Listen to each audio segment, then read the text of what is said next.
Hey guys, Aiden Jenkins here, AJ here, and today I will be doing another movie review.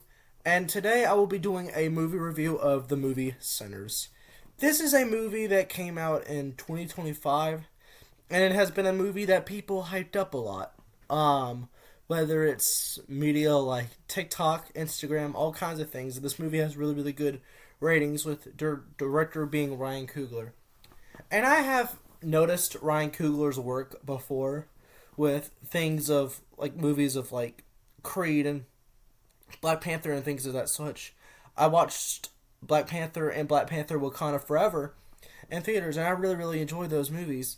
So I have taken to Ryan Coogler's work before.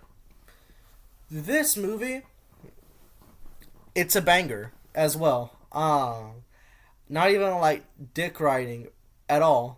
This movie is just perfect. So me and my neighbor, we're like really, really close. We hang out a lot. And so yesterday, I decided, hey, let's watch a movie. And we decided to watch Sinners because this is a movie I've been wanting to watch this year. And I thought it'd be really interesting. And for my neighbor, he didn't understand what this movie could be about at all. So when the movie started switching up, because originally it kind of like started off as like more of like a western, basically, kind of, and then kind of like went off to be like this horror element, and then once the horror side of the movie started appearing, he was like, "What the fuck are we watching?" So this movie starts off with Sammy. Sammy is the main character of the movie, and he is an important character of the movie. He's walking into a church where he sees his Uncle Jed. Sammy, of course, has the guitar in his hand, which I will be talking about later in this review. He has his guitar in his hand, and Jed's literally looking at him and telling him, "You should come to church, learn about the ways of God." And that's basically what goes on in this scene with a bunch of people in the church as well. And after that, we meet the Smokestack twins. We have Smoke and we have Stack. One of them being played by Michael B. Jordan.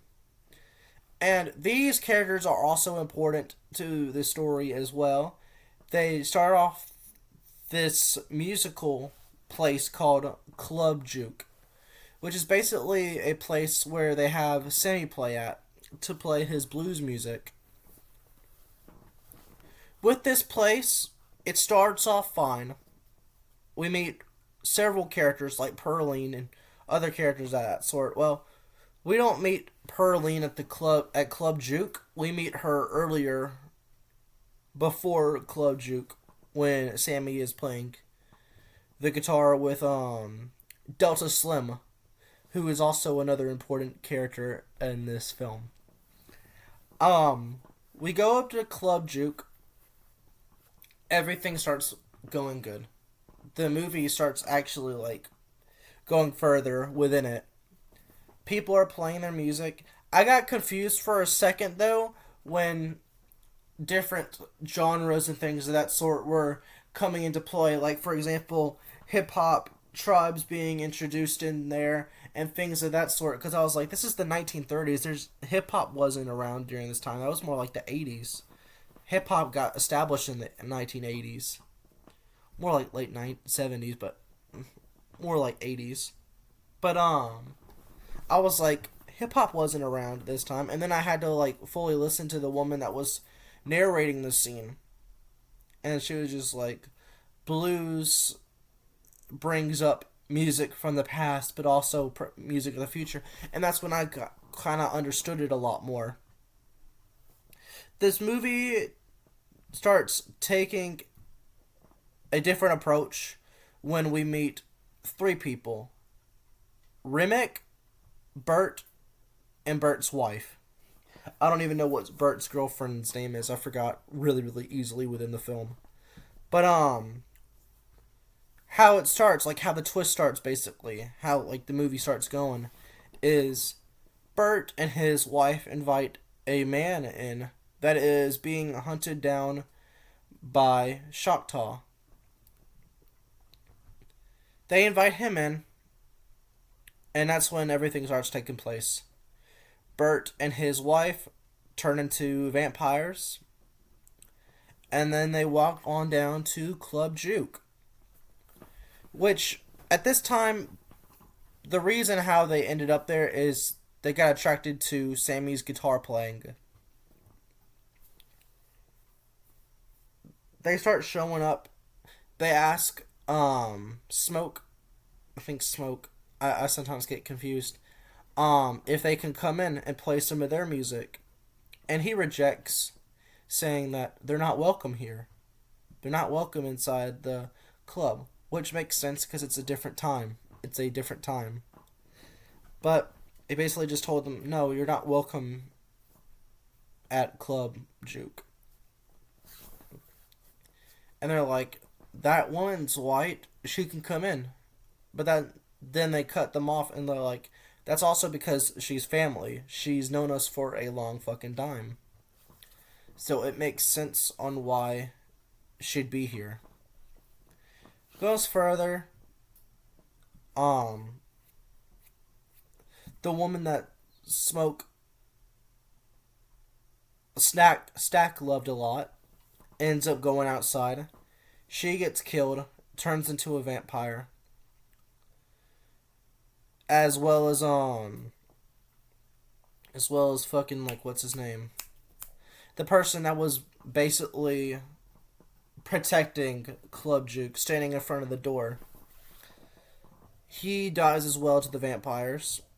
Stack later dies to one of the vampires as well and becomes one of them. After Stack's girl kills him. After they have this passionate sex scene. So it goes further within there. And basically this movie just keeps on going. Until that final scene of the movie. Where they've basically set up their plan. They have garlic, they have weapons and sorts of that sort. And weapons and things of that sort. Sammy strikes Remick in the head with the silver thing that's a part of his guitar. Hits him in the head with it, causing him and the rest of the vampires that were alongside with him to slowly, like, collapse in a way. And then Smoke, he grabs a stake and shoves it through Remick's heart. And then that's when the sun comes beaming down. And then they start melting, turning to fire. As vampires, that's one of their weaknesses, is the sunlight. And that's basically how, like, the movie ends, going further, until we hit a post-credit scene where we see Sammy, a lot older, playing the blues music that he really, really loved playing. And we see Hailee Steinfeld's character, and we see Stack again. And they're basically saying, hey, we can make something for you where you can live absolutely forever.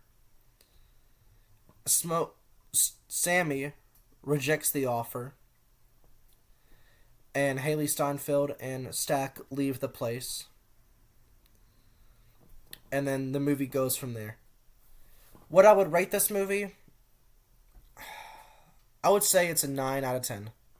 It's a really, really good film, and I'd suggest it to anybody who really likes horror, western, and things of that category. It's a really, really good film. I loved it. But that's my movie review of the movie Sinners. I will see y'all in the next video.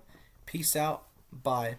I also learned recently that MGK was supposed to play the role of Bert, but he rejected because he didn't want to say the N-word, which makes sense perfectly, because he is a hip-hop artist, and not only that, he has a daughter who is black. So it makes sense on why he wouldn't want to participate in the role. But I will see y'all later. Peace out.